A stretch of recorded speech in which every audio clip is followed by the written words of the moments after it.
నిత్యసత్యాలు. తల్లిదండ్రులను పూజించాలి. ఏ స్థితిలోనూ దూషించరాదు. మంత్రోపదేశం చేసినవారు మాత్రమే గురువు. తక్కిన విద్యలు నేర్పినవారు అధ్యాపకులు మాత్రమే. అట్టి గురువును ఏ పరిస్థితిలోనూ నిందించరాదు.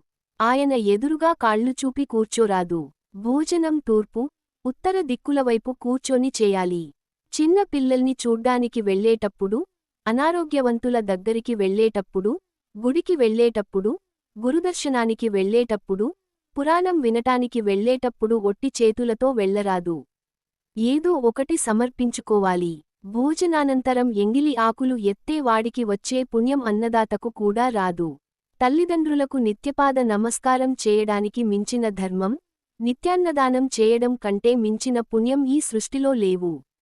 ఒకేసారి నీరు, నిప్పు రెండు చేతులతోగాని, ఒకే చేత్తోగాని పట్టుకెళ్లరాదు. తూర్పు, దక్షిణ దిక్కుల తల పెట్టి నిద్రపోవాలి. ఉత్తర, పశ్చిమాల వైపు తల పెట్టి నిద్రిస్తే వారు ప్రమాదాల పాలవుతారని మార్కండేయ పురాణం చెబుతుంది. ఇంటికి గురువు వస్తే టక్కున లేచి నిలబడి ఎదురుగా వెళ్లి లోపలికి గౌరవంగా తీసుకొని వచ్చి ఆసనం వేసి కూర్చోబెట్టకుండా మాట్లాడరాదు. సాగనంపేటప్పుడు బయటకు వచ్చి గురువుని కొంచెం దూరం అనుసరించాలి. పైన అనగా భుజాలమీదుగా వస్త్రం లేకుండా దైవపూజ చేయరాదు. భోజనం చేయకూడదు. రెండు చేతులతో ఎప్పుడూ తల గోక్కోరాదు. ఇతరుల చెప్పులు, వస్త్రాలు ధరించకూడదు. తెలిసినవారి మరణ వార్త విన్న వెంటనే గాని, పురిటి వార్త విన్న వెంటనే గాని కట్టుబట్టలతో స్నానం చేయాలి.